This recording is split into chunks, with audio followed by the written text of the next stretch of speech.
واخيرا اول مراجعه عربيه لاقوى موبايل من الريلمي جي تي 5 برو. ايوه كده، هي دي الموبايلات انا بحبها، موبايل فلاج شيب بالسعر ميد رينج، مش عارف عاملينها ازاي. والبروسيسور الموجود في الموبايل ده هو اقوى بروسيسور موجود في موبايل اندرويد حاليا، السناب دراجون 8 جين 3، اللي هو موبايل مش اي كلام وخلاص. احنا هنا بنتكلم عن مواصفات فلاج شيب. كان بقالي كتير قوي ما اتحمستش في فيديو كده. المهم انا لسه ما فتحتش الموبايل، لسه بسلوفاندو، فيلا نفتحه سوا مع بعض ونشوف محتويات العلبه هتيجي في ايه. بس قبل ما نتكلم في المراجعه، لايكك، سبسكرايبك، كومنتك، واكتب لي كده كومنت رايق زيك، عشان الموبايل ده احنا تعبنا عشان نجيبه. الموبايل ده لسه يا دوبك تم الاعلان عنه في الصين 6 ديسمبر 6/12، ونزل للبيع في الصين 14/12، يكون عندنا هنا في مصر يوم 20/12. دي معجزه. واللي بيساعدني يوفر الموبايلات دي بسرعه هنا في مصر هم بتوع المستورد، ليهم صفحه على الفيسبوك، ادخل اعمل لهم متابعه هناك، وهتلاقي عندهم جميع الموبايلات اللي مش بتنزل عندنا هنا مصر، بيبيعوها باسعار تنافسيه جدا، ومن اوائل الناس اللي بيوفروها في مصر. هسيب لك اللينك بتاعهم تحت الفيديو في الديسكربشن.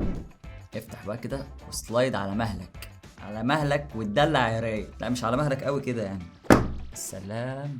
هو احنا لو وسعنا الكادر اللي فوق ده هيحصل حاجه؟ والله ما هيحصل حاجه. طبعا دبوس درج الشريحتين، واوراق ملهاش اي 30 لازمه، وكفر ليه مليون لازمه. ايه الكفر ده؟ كفر جلد رايق قوي. ايه اللون ده؟ ايه الخامات دي؟ ايه التفاصيل اللي موجوده في الظهر ده؟ شايف التفاصيل؟ شايف الفينش؟ خامات مستخدمينها بريميوم جدا، ظهر من الجلد، حتى شكل الكاميرات متسنطر في النص بالظبط. حواف الموبايل كلها من الالومنيوم، كمان في نسخ الظهر بالازاز، بس النسخه الجلد دي رايقه، في لون كده اورنج، وكنت هموت اجيبه بس للاسف ما عرفناش نجيبه عشان ده اللي كان نازل في البري اوردر اسرع، فاحنا طبعا عشان نجيبه بسرعه فاضطرينا نجيب اللون ده. الموبايل شكله تحفه، شاحن 100 واط في العلبه عادي جدا يعني، ووصلة الشحن، وهذا هو، مفيش حاجه تاني. هنتكلم على كل كبيره وصغيره في الموبايل، خاصه كمان تجربه الالعاب اللي انا هركز عليها جدا. فانت لو مهتم بالالعاب انصحك جدا تشوف تجربه الالعاب عشان هتفيدك جدا. ولو مهتم بالتصوير هوري فصص الكاميرات بتاع الموبايل ده، وهسيب لك رابط القناه بتاعته او الفيديو اللي هو هينزله تحت الفيديو برده في الديسكربشن، روح بص عليه هتلاقيه هو مركز جدا على موضوع الكاميرات والتصوير والتجربه كانت عامله ازاي. بص بقى يا صاحبي، تجربه الموبايل ده في حته ثانيه، فلاج شيب متكامل بسعر $500. الموبايل ده اصغر نسخه منه بتبتدي بسعر $480 بالظبط، يعني تحت $500 كمان. وكل مواصفات بقى الفلاج شيب اللي احنا بنحبها موجوده فيه، من بدايه الشاشه الكيرفد اللي جاي بحواف صغيره جدا، يعني يا دوبك بس لون البانش هول اللي فيها الكاميرا الصغيره خالص دي. كان زمان الموبايل كله شاشه، الشاشه شكلها تحفه، ومش بس شكلها، هي مواصفاتها كلها على بعضها تحفه. دي واحده من افضل الشاشات اللي ممكن تكون محطوطه في موبايل، حجمها 6.78 انش من نوع اموليد، بتدعم ريفريش ريت 144 هرتز، موبايل طياره. وكمان تاتش سامبل 360 هرتز عشان هتنفعنا جدا في وقت الاستجابه في الالعاب. وكمان الشاشه دي بتدعم الاتش دي ار 10 بلس والدولبي فيجن، فبتطلع الوان مش طبيعيه. ومش دي اكبر مواصفات، لا في مواصفات اعلى. الشاشه دي بتدعم سطوع رقم كده خيالي 4500 نتس، كشاف في ايدك انت ماشي بيه مش شاشه. الشاشه دي بتوصل لسطوع مش طبيعي. كمان في السوفت وير جوه الاعدادات بتاع الشاشه تقدر تفعل الاكسترا برايتنس، او اللي هو السطوع الزياده، اللي هو عشان توصل للبيك بقى لو انت احتجت ده يعني، مع انك انت مش هتحتاج بصراحه يعني. الشاشه هنا سطوعها مش طبيعي. الاداء بقى في حته ثانيه بقى لوحده، الموبايل ده سفاح، مفيش لعبه ما بياكلهاش. انا جربت عليه 4 العاب من اتقل 4 العاب اللي ممكن تلعبهم على موبايل. ساعه لعب متواصل ما بين لعبه ببجي ولعبه اسمها جانجستر 4 عامله زي جي تي اي كده، ومودرن سترايك، وكمان ارينا بريك اوت. ال4 العاب بصراحه اتقل من بعض، ولكن اكتر واحده طولت فيها شويه هي ببجي، وعملت جيم من افضل الجيمات اللي انا عملتها. كنا نازلين مطار وكان معايا سكواد جامد بصراحه، كنا مقطعين الدنيا. الجيم ابتدى وانتهى في المطار تقريبا، وكنت عامل حوالي 10 كيلات او 11 كيل.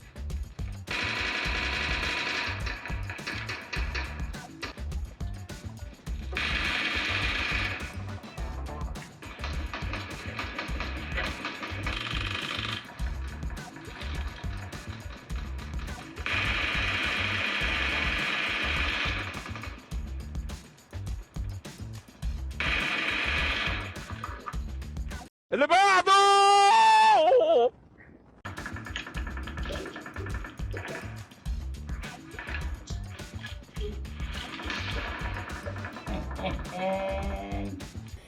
Yeah, boy.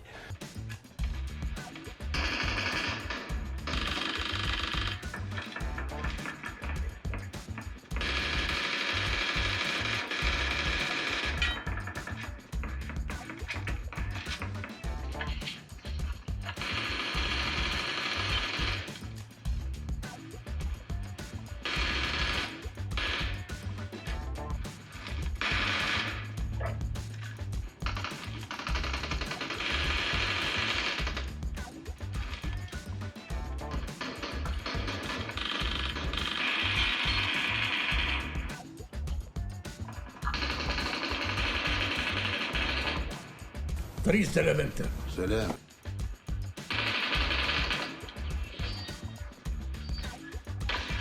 اقصى اعدادات تلعب عليها هنا هي الترا اتش دي ار مع الترا فريم ريت. نزلت الكواليتي الاتش دي ار تقدر تلعب على اكستريم فريم ريت اللي بيوصل ل 60 فريم. طبعا انا بلعب دايما على سموز علشان اخد اعلى فريمات واكتر اداء سلس. بما ان المعالج ده جديد فلسه ما نزلوش التحديث اللي بيخليه يدعم 90 فريم في ببجي، بس اكيد كده كده جاي له. والحراره بقى ما تقلقش منه خالص، ده تقريبا ابرد موبايل بمعالج سناب دراجون جربته تقريبا في تجربه الالعاب. الموبايل ده بعد ساعه كامله لعب متواصل كانت اقصى درجه حراره ليه حوالي 34 او 35 درجه، اللي هو بيرفكتو، وده بسبب معماريه المعالج الصغيره جدا اللي هي 4 نانومتر. خلال الساعه اللعب دي البطاريه نزلت حوالي 12%، اللي هو بيرفكتو كمان مره. والبطاريه هنا بقى 5400 ملي امبير، اكتر حتى من بعض فلاج شيبس. ومش كده بس، الموبايل كمان جاي معاه في العلبه زي ما قلت في البدايه شاحن 100 واط. الموبايل ده بيشحن من 0 ل 50% في 12 دقيقه، اللي هو عقبال ما تغسل وشك مثلا كده وترجع مثلا. وبيدعم الشحن اللاسلكي لغايه 50 واط، جاي يحط على جميع الفلاج شيبس تقريبا. بقول لك ب $500 بس، مش عارف ازاي بصراحه. بس طبعا احنا ما بنشوفش الاسعار دي عندنا في مصر، الكلام بيبقى اكبر من كده بكتير. كمان مقاوم للميه بمعماريه IP64، يعني هيبقى مقاوم للميه والغبار لو جم عليه. والصوتيات بقى هنا بقى في حته ثانيه، انت عندك هنا ستيريو سبيكر بيدعموا الدولبي اتموس، صوتهم عالي جدا. ونيجي بقى للكاميرات، الكاميرات دي بقى في حته ثانيه. عندك كاميرتين 50 ميجا بكسل، واحده اساسيه واللي بتدعم الاو اي اس، وكمان الدول بيكسل اوتو فوكس، فالفوكس في الموبايل ده سريع جدا. 50 تاني بقى دي كاميرا تلسكوبيك اللي بتقدر توصل ل 6 اكس زوم. وعندك كاميرا الترا وايد 8 ميجا بكسل، الكاميرا بتطلع صور تحفه. والكاميرا التلسكوبيك دي بتقدر تقرب بيها من الحاجات بطريقه مش طبيعيه، كانك ماشي بتلسكوب في ايدك، عشان هي تقدر تصور بيها ماكرو. وبصراحه السوفت وير بتاع علمي دايما بيطلع صوره حلوه، والصوره كده تلاقيها مشبعه وفيها الوان كتير، وهو بيضيف عليها افكتات بقى وحاجات، فبيطلع الصوره بصراحه بيرفكت. ده غير الهاي دايناميك رينج اللي بيبقى في الصور مظبوط جدا. ونفس الكلام في الصور السيلفي، الصور بتبقى شارب متحدده كويس جدا خاصه في وضع البورتريه. بس ما تنساش تقفل وضع البيوتي مود او تشغله براحتك جدا، بس لما بتقفله بيبان شاربنس او حده اكتر في الصوره. ده غير انك تقدر تصور فيديو لغايه 8K مع 24 فريم او 4K لغايه 60 فريم. كمان في وضع دول فيو اللي انت تقدر تصور بالكاميرا الاساسيه والكاميرا السيلفي في نفس الوقت كانك بتعمل فلوج. في شويه بقى حاجات رايقه. انت الموبايل ده فيه حوالي 40 سنسور، كل السنسورات اللي في دماغك هتلاقيها في الموبايل ده. ماجنتيك فيلد، بوصله، بروكسيميتي سنسور، لايت سنسور، جايروسكوب سنسور، كل السنسورات اللي انت عاوزها موجوده في الموبايل ده. ولكن الموبايل ده ما بيدعمش اضافه ميموري كارد. عندك كمان اي ار سنسور اللي هو بيخليك تتحكم في اي جهاز عندك بريموت من خلال الموبايل. ومن الحاجات المميزه بيها ريلمي وما اقدرش ما اتكلمش عنها وهي البصمه في الموبايل ده طلقه تحت الشاشه ولكن طياره، المس بس مكان البصمه الموبايل هيفتح على طول. ودي حاجه مميزه بيها دايما من كل موبايلات ريلمي، بتعرف تعمل بصمه تحت الشاشه سريعه جدا. السوفت وير بقى اللي بيعمل لك كل الحاجات الحلوه دي هو اندرويد 14، اندرويد 14 مع واجهه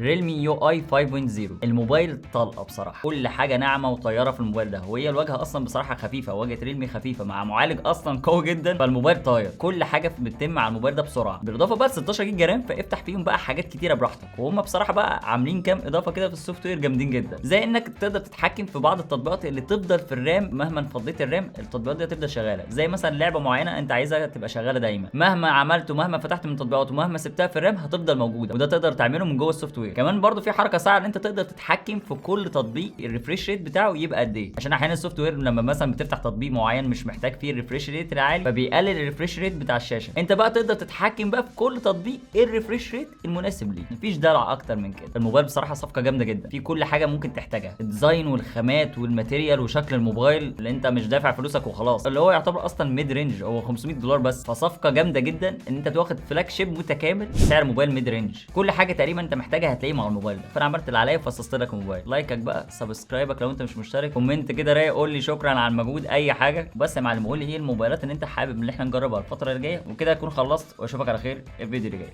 سلام.